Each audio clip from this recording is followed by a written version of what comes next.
화장실을 잠깐 들렀습니다. 네. 거기서 황 후보님을 만나뵀어요. 만났는데 네. 슬쩍 인사했는데 저를 못 알아보셔서 네. 그냥 살짝 인사하고 가시는데 그때도 목소리가 지금과 같은 이 목욕탕 흔히 동물 목소리가 목욕탕 목소리를 슬쩍 내시는데 평소에도 이 목소리구나 싶은데 집에서도 이런 음성으로 대화를 하시나요? 화장실에서 그런 대화를 합니다. 두 배로. 아니 이게 좀 노력을 해서 내시는 목소리는 아닌 겁니까? 예, 그냥 하늘이 준 소리입니다. 친구들하고 술자리에서도 이런 목소리를 내시고? 목소리 내가 일부러 옛날에 바꾼 때도 있어요. 목소리 톤을 좀 높이려고 네. 이비인후과를 갔더니 이비인후과까지 이게 목소리를 낮추려고 그러면 톤을 높이래요. 네. 그래서 예를 들면 선생님 지금 어디 계세요? 이렇게 말을 하래요. 그냥 말하면 선생님 지금 이렇게 하는데 선생님 지금 어디 계세요? 이런 말을 이제 한 며칠 했어요. 그때 우리 아내가 징그럽다고 하지 말라고 그 목소리로 돌아왔습니다. 그러시군요. 네. 이거 제가 이제 여쭤보겠습니다. 독실한 신도로 알려져 있고요. 그리고 이제 모범생 이미지가 굉장히 강합니다. 아까 이제 여기서 말하는 것처럼 목소리도 항상 흥분하지 않고, 그러니까 화날 때도 그건 그러면 안 돼. 이렇게 말씀하시는 스타일인데. 그러면 안 돼! 이러죠. 그렇습니까? 깜짝 놀랐네요. 그래서 이제 근데 이렇게 모범생 스타일이면, 그러니까 국민들이 좀 이렇게 접근하기 어려운 그런 이미지를 좀 주잖아요. 그러니까 스킨십 같은 게 좀 부족한 것 같은데. 그래서 그러다 보니까 다른 총리들도 다 받는 의전을 좀 혼자만 받은 것처럼 막 욕을 많이 먹었지 않습니까? 그래서 이제 질문 드리는 거는 이렇게 약간 좀 접근하기 어려운 그런 스타일도 지금 이제 뭐 이렇게 각인돼 있는데 사모님 처음 만났을 때는 어떻게 손 같은 건 어떻게 잡으셨는지요? 우리 서민 교수님 손 잡듯이 잡았어요. 똑같이. 그런 식으로 그렇게 애정 없이. 정말 우리 아내 처음 만났을 때 사실은 선 비슷하게 된 거거든요. 근데 사실 첫눈에 반했어요. 나는 그랬어요. 근데 둘이 처음에 약속을 2시간 지나고 나면 나는 이제 하던 일 그 직장으로 가려고 했었는데 하여튼 하다 보니까 가게 안 되더라고요. 그게 몇 살 때 그러니까 만나신 건가요? 제가 26이네요. 26. 그래서 직장에 안 가시고 2시간을 넘기셨습니까? 첫 만남에서? 안 들어갔어요. 집에 안 들어가셨어요? 아니, 직장에. 집에를 안 가다니요. 그래서 내가 이제 15라고 했었기 때문에 15. 약간 시간이 좀 자유로워서 그래서 이제 그렇게 했죠. 그러셨군요. 지금 서민 교수 질문하고 좀 비슷한 질문인데요. 목소리도 마찬가지인 것 같아요. 뭔가 좀 동떨어진 느낌, 딱딱한 느낌, 이제 그런 것들이 있는데 예전에 19년에 삭발을 하셨잖아요. 그때 굉장히 유행했던 사진을 혹시 기억하고 계시나요? 뭐 잘합니다. 네, 제가 오늘 프린트를 하나 해봤습니다. 혹시 모르는 분이 계실까봐. 이거 사진이거든요. 이거 카메라 잡히는지 모르겠는데 이때 삭발을 할 때 보통 삭발하면 이 가운데부터 밀고 나가는데 그때 삭발해 주신 분이 옆에 머리를 밀었단 말이에요. 투블럭 해가지고 이제 네티즌들이 이렇게 만들었는데 너무 멋있어요. 그러네요. 남자가 보기에도. 그래서 그게 제 모습입니다. 근데 저는 그래서 그 이후에 여기까지는 아니더라도 이런 비슷한 패션을 좀 추구하실 줄 알았는데 결국 원래로 다시 돌아오셨어요. 이 정도의 변신을 한번 해보실 생각은 없으신지? 왜 없겠습니까? 원래로 돌아온 건 아니고 많이 바뀌었습니다. 우선 머리가 짧아졌어요. 비슷하게 하려고 하니까 그런 마음이 있으니까 지향하니까 내 머리가 짧아졌습니다. 안경도 바뀌었습니다. 근데 보는 입장에서는 그닥 바뀐 것 같지 않습니다. 확실하게 바꾸겠습니다. 우리 표 교수님 말씀하시는 대로 가겠습니다. 혹시 머리 이제 삭발 얘기 나와서 드린 말씀인데 그때 이제 나무위키 보면 이렇게 써 있어요. 그러니까 가발 논란이 있었는데 이 삭발 때 완전히 그 논란이 없어졌다. 근데 그동안 뭐 가발 논란이 있을 때 이렇게 뭐 적극적으로 해명을 안 하셨는데 좀 그런 말 들을 때 좀 억울하지 않으셨어요? 아니 뭐 내 머리 그냥 있는데 왜 삭발이라고 내가 뭐 얘기할 것도 없고 머리가 너무 단정하다 보니까 그리고 매번 나오실 때마다 스타일이 똑같으니까 가발이 아니냐는 얘기가 뭐 나올 법한데 저는 이 정도의 파격적인 변신이 조만간 그렇게 하겠습니다. 도움이 될 것 같습니다. 정말로. 그러니까 너무 반듯한 이미지가 오히려 이제는 좀 방해가 되지 않을까. 지지율이나 이런데 그런 느낌이 들어요. 저는. 평상시에 즐겨 하시는 뭐 운동이나 취미 활동 같은 거 있으세요? 제 좋아하는 운동은 테니스입니다. 네. 서 교수님도 테니스 하시잖아요. 저도 뭐 테니스맨이죠. 네네. 테니스맨이고 아주 좋아하는데 잘 치진 못합니다. 네. 그래도 열심히 쳐요. 네. 열심히 치니까 뭐 좀 생기는 것도 있어요. 친구도 생기고. 그리고 나무위키 보니까 우리나라 테니스의 별이라고 할 수 있는 이영태 선수를 이긴 적이 있다 이렇게 말씀하셨는데 맞습니까? 이겼죠. 어떻게 이긴 겁니까? 시범 경기를 하게 됐었는데 네. 무슨 어느 테니스 동호회 모임에서 시범 경기를 하게 됐어요. 네. 근데 두 사람 두 점 따는 이제 시범 경기를 했는데 마지막 포인트를 네. 제가 과감하게 도전을 했어요. 네.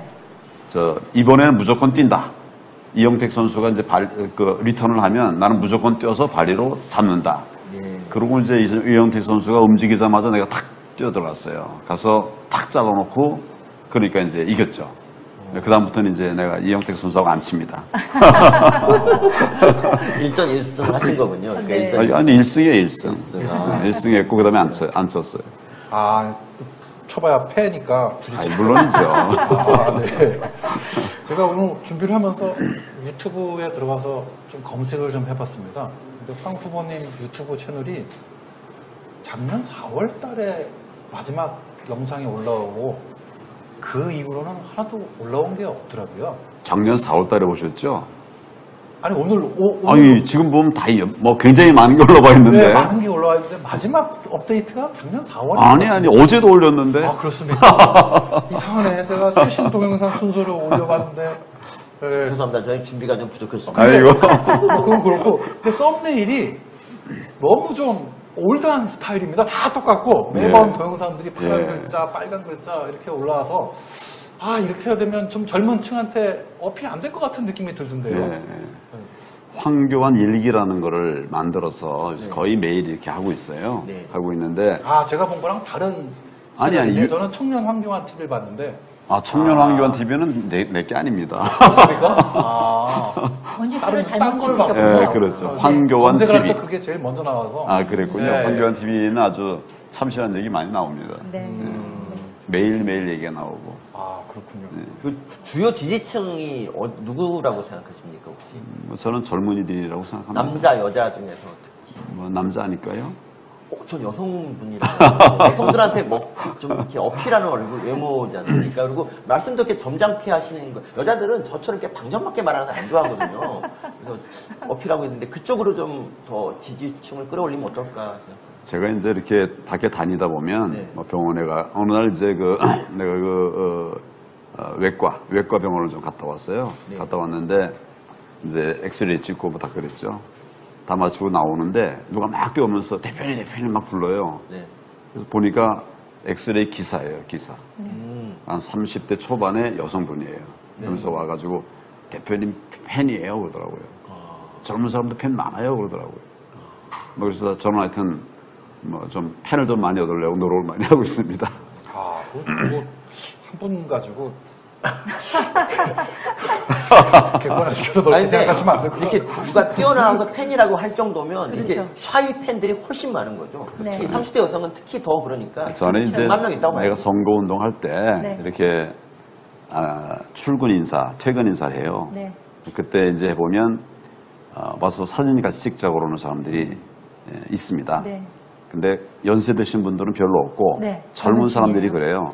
사실 절 지지하는 사람들은 연세 드신 분이 많아요. 근데 연세 드신 분들은 정말 샤이합니다. 근데 젊은 친구들은 좋으면 그냥 달려와서 막 찍어달라고 그래요. 그런 젊은이들이 많이 있더라고요. 특히 이제 그때는 사실은 주로 청년들, 남성 청년들 이런 사람들이 좀 많았고 가끔은 이제 우리 여성분들도 해서 좀 이 젊은 사람들에게 좀 더 잘 보여야 되겠다 그런 생각을 많이 했습니다. 오늘 나오시면서 저 캠프에서 요청한 질문들을 보면 주로 이제 정책에 대한 질문을 해달라고 요청을 하셨는데 오늘 사실 저희는 이제 정책에 대한 얘기보다는 그 밖에 사생활이나 인간적인 부분에 대해서 얘기를 하고 싶었거든요. 좋죠. 네. 혹시 이런 얘기는 내가 꼭 하고 싶다라는 이런 부분이 있으십니까? 뭐 부인 말씀도 좋고 네. 가족들 얘기도 좋고. 아까 우리 서 교수님께서 말씀하신 것처럼 네. 저에 대해서 오해가 참 많아요. 어떤 게 있죠? 그러니까 제가 딱딱하다 뭐 이런 네. 얘기하는 거는 약간 그런 선입견이 좀, 주로 이제 네. 언제들 날 보셨는가 하면 대개 국회에서 대정부 질문에서 의원들이 나를 공격할 때 내가 방어하는 네. 이런 모습들을 주로 보셨거든요. 네. 뭐 다른 기회에서 본 것하고는 전혀 다를 거예요. 근데 그때는 나를 막 공격하고 이제 그런다고 하는데 내가 웃으면서 얘기할 수는 없잖아요. 네. 그러니까 진지하게 얘기하고 또 제가 그 2015년도에 이제 그 장관들 쭉 법무부 발표될 때 쭉 발표될 때 절더러 하여튼 낙마 1호래요. 그러니까 뭔지 모르겠는데 낙마 1호라고 그래요. 네. 그래서 저는 정말 낙마되는 줄 알았어요. 그리고 나중에 실제는 청문 경과 보고서까지 채택해서 임명이 됐습니다. 네. 그래서 하여튼 뭐 이렇게 덮어씌우게 많은 것 같아요. 세상 우리 살아가다 보니까. 그러니까 저는 사실은 알고 보면 따뜻한 남자입니다. 알고 보면 유머도 있으시다고 그러는데 혹시 오늘 아침에 이제 아까 사모님 웃기고 오셨다는데 뭘로 웃기셨는지 좀 얘기해 줄 수 있어요? 설마 거짓말은 아니신 거죠? 아유, 뭐 거짓말하면 안 되고. 네. 하여튼 네. 가서 네. 재밌게 잘하겠다. 네. 근데 그랬더니 우리 아내가 막 웃어요. 네. 재미없게 할 것 같거든. 역시 댁에서는 잘 알고 계시군요. 이게 알고 보면 따뜻한 남자라고 하셨는데 이렇게 말씀하시는 분들 특징이 알고 보기가 굉장히 힘든 경우가 많아요. 아, 그래요? 좀 남들이 알아주게끔 해주셔야 되는데 말만 알고 벌면이지 그렇게 해서 진짜 아는 가까운 사람들만 알지 주변에 많은 분들이 잘 모른단 말씀이죠. 예. 좀 어떤 노력을 하면 좀 진짜로 다른 모습을 보여주실 수 있을 것 같습니까? 자주 웃는 모습 보이겠습니다. 웃는 모습을 자주 보여주신다. 혹시 엘리베이터에서 뭐 엘리베이터가 아니고 안 타시구나. 그 동네에서 뭐 이렇게 주민들 만나시면 뭐 어떻게 스킨십 같은 걸 하시나요? 많이 하죠. 그런가요? 또 우리 동네 분들은 제가 종로에 지금 살고 있는데 네. 다른 지역보다 훨씬 더 좀 많이 아세요. 네. 그리고 이제 거의 제가 나온 학교도 거기 있어가지고 학생들 만나고 그러면 분위기가 사실 달라요. 그리고 다 보면 그래요. 아니 직접 보니까 다른데요. 다 이래요. 근데 그 주민들이 지난 총선 때 이렇게 배신을 했지 않습니까? 우리 그 동네 분들은 저를 많이 지지했어요. 순발력 좋으신데요? 그러니까 저는 뭐 아직까지는 제가 갖고 있던 그런 이미지랑 큰 차이가 저는 저예요. 보입니다. 저는 저예요. 네. 좀 더 편안하고 좀 따뜻한 이미지가 더 느껴졌으면 좋을 것 같은데 조금 아쉬운데 그 부인께서는 가수를 하신다고요? 우리 아내는 상담학 교수입니다. 상담학 하는 분이에요. 네.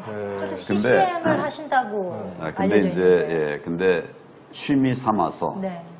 또 이제 교회를 다니니까 거기 여러분들이 또 이제 말씀도 하시고 그래서 CCM CD 앨범을 낸 일이 있습니다. 네. 바로 얼마 전에는 싱글 앨범도 하나 냈어요. 네. 요즘 이제 워낙 국민들이 힘들고 어려우시니까 좀 힘내라. 뭐 이런 위로와 회복 의미를 담아서 그런 아주 간단한 노래를 했는데 노래를 이제 했는데 짧은 시간 안에 그 조회가 많이 되더라고요. 네. 근데 음성으로 봐서는 노래를 잘하실 것 같은데요, 후보님께서도. 되게 음성이 좋으신 분들이 남자분들은 노래도 잘하시지 않습니까? 부인께서만 CCM 하시는 게 아니라 같이 해보신 적은 없으세요? 방금 낸 저 싱글 앨범에 네. 제가 코러스였습니다. 그러시군요. 그 앨범은 판매도 하고 있는 건가요? 판매는 아니고 이제 그 온라인으로 이제 퍼뜨리고 있죠. 무료로 다운로드 되죠? 물론입니다. 왜냐하면 돈을 받으면 정치인이 돈을 받으면 또 문제가 되거든요. 그렇습니까? 판매될 수 있는데도 안 하는 거예요, 그렇죠? 부인이신데 아니 노래 얘기가 나왔는데 목을 축이시는 거 보니까 뭐 애창곡 같은 거 있으면 조금 불러주시는 것도 나쁘지 않으리라는 생각인데 국민들이 아실 만한 뭐 그럼 실시간이 되게 빠져나가더라고요. 그래서 아니죠. 노래 솜씨가 2대 이상이면 그렇죠. 다시 들어오시죠. 혹시 뭐 한번 해보실 마음은 없으세요? 아이 뭐. 아, 그렇죠. 뭐 정책적인 것 질문 한 가지만 하겠습니다. 네. 뭐 지난번에 아까 선생님께서, 그러니까 후보님께서 자랑스럽게 생각하시는 것 중에 하나가 통합진보당 해산이지 않습니까? 네, 통합진보당. 근데 사실 그거는 정말 해야 될 일이었다고 저는 생각하는데, 근데 거기 이제 주축이던 경기 동부가 다른 세력이랑 또 합쳐가지고 또 뭐 진보당 같은 걸 만들고, 그러니까 그 세력을 해체하면 또 나타나서 딴 걸 만든단 말이죠. 어떻게 이분들을 이렇게 좀 해결해야 될까요? 이분들의 문제를. 그러니까 헌법과 우리 정당법에는 네. 정당을 해산하게 되어 있습니다. 네. 근데 지난번 이제 우리 통진당 해산 심판 청구할 때 제가 주력했던 것은 정당만 없애는 것이 아니라 정당 소속 의원들도 자격을 없애야 된다. 네. 이렇게 주장을 했고 설명을 했고 설득을 해서 결국 이제 헌재가 네. 정당도 해산하고 소속 의원들도 해산을 했습니다. 그러니까 저희는 이것이 다시 이름 바꿔서 나오는 것을 막기 위해서 그 사람들을 이제 그 의원직을 박탈하게 한 것인데 뭐 유사한 정당들이 이제 나오려고 하고 있죠. 그래서 우리 법에는 유사 정당은 못 만들도록 되어 있습니다. 그리고 계속 저희들도 살펴보고 있습니다.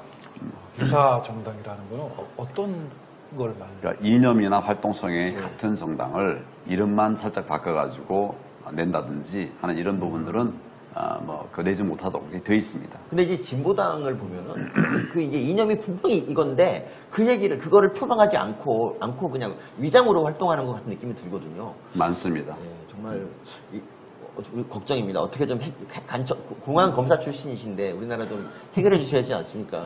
간첩 얘기를 하니까 웃으면서 얘기할 수가 없네요. 웃으면서 얘기하고 싶은데 아니 제가 깜짝 놀란 거는 지난 4.15 총선 때 네네. 북한의 그 통전부라는 게 있어요. 우리 네. 대남 전략 추구하는 곳이죠. 거기서 이번 4.15 선거에서 그 당시 이제 자유한국당, 자한당과 황교안을 패망시켜라. 네. 뭐 이런 지령을 내렸어요. 요즘 얘기하는 청주 간첩단 사건에 이런 지령을 내렸어요. 뭐 그러니까 참 우리가 대한민국에 사는 건지 이 북한이 우리를 이렇게 지배하는 건지 이게 정말 깜짝 놀랐습니다. 어떻게 이런 일이 있을 수 있나. 이건 정말 웃으면서 말할 수 없는 이런 얘기인데 우리 현실입니다. 그렇지만 우리 대한민국 저와 또 우리 이 부분에 관심이 많은 이런 분들을 꼭 챙겨나가도록 하겠습니다. 네. 그 간혹 사람들 얘기들 중에는 뭐 지금 이 얘기가 나와서 말씀을 드리는데 아직도 우리나라에 간첩이 있냐 뭐 이런 얘기를 하시는 분도 있고 아직도 그렇게 생각하는 사람이 있습니까? 간첩이 나와가지고 절대 그건 없다 말도 안 되는 얘기다 하시는 분도 있고 그러는데 어떻게 생각하세요? 아니 지금 간첩이 나왔잖아요. 네. 이게 무슨 우리 자유한국당에서 누굴 내보낸 게 아니라 이 박지원 지금 국정원장이 발표를 한 거예요. 네. 알린 겁니다. 네. 없는 걸 어떻게 그 사람들이 했겠습니까? 지금 간첩 많습니다. 제가 이제 아까 우리 서 교수께서 말씀하셨지만 동부지역당 말씀하셨잖아요. 네네네. 수도권에 동부지역당이 있고 또 충청권에 충북 간첩단이 있지 않았습니까? 그러면 이게 과연 그 두 지역에만 있었을까요? 저는 올해 이제 공안부서에서 근무를 했는데 전국에 깔렸습니다. 우리 이렇게 편안하게 생각할 때가 아니에요, 사실은. 네, 알겠습니다. 간첩 신고는 112인가요? 혹시? 112입니다. 112 맞죠? 112도 해두고 114도 해두고. 114도 됩니까? 신고는 뭐 무조건 다 환영입니다. 네. 이제 얼추 시간이 지금 얼마 남질 않아서 그 국민 여러분들께 오늘 이제 이 이벤트가 그 첫 번째 컷오프 이전의 마지막입니다. 뭐 간단히 인사 말씀 하시고 싶으신 게 있다면요? 국민 여러분께 정말 감사를 드립니다. 그리고 또 송구하다는 말씀을 드립니다. 지금 이제 민생이 굉장히 어려워졌죠. 나라가 흔들리고 있죠. 반드시 정권 교체를 이루어서 우리 민생을 되살리고 나라를 지키고 우리가 꿈꾸던 행복한 나라를 만들도록 하겠습니다. 저는 정부에 그동안 일을 하면서 입법, 사법, 행정의 3부에서 일을 했고 또 대통령 권한 대행 시절에는 위기의 대한민국을 지켜내기도 했습니다. 지금 정말 대한민국 위기입니다. 제가 앞장서서 반드시 정권 교체 이루고 대한민국 안정화를 이루도록 그렇게 하겠습니다. 네, 감사합니다. 감사합니다. 마지막으로 공식 질문이 있는데요. 두 번째, 요 다음으로 나오시는 후보가 이제 홍준표 후보시거든요. 오늘 이 순서상 앞 후보가 뒷 후보를 칭찬해 주시는 것이 이제 마지막 공식 질문입니다. 홍준표 후보께 칭찬 한 말씀 드린다면 어떤 말씀해 주시겠습니까? 제가 초임이 청주입니다. 그러니까 1년 반쯤 지난 다음에 그 다음에 또 이제 후임자들 발령이 났는데 우리 홍준표 대표가 거기 이제 신임 검사로 발령이 났어요. 뭐 이제 바로 이어져가 있는 인연이죠. 네. 지금 또 제 뒤에 나온다 그러니까 또 인연은 묘하네요. 네. 아주 굉장히 역동적이고 또 아이디어가 많은 아주 훌륭한 분이라고 생각하고 또 정치권에 들어와서도 많은 역할을 한 것 같습니다. 앞으로도 잘해주기 바랍니다. 네. 앞에 다 앉아 계시네, 저 앞에 보니까. 네. 칭찬해 주시니까 웃으시는데요. 네. 소감도 한번 여쭤보도록 하겠습니다. 자, 오늘 첫 번째 황교안 후보께서 아주 오늘 올데이 라방의 첫 문을 아주 잘 열어주셨습니다. 다시 한번 감사드리고요. 화이팅 하시기 바랍니다. 예, 감사합니다.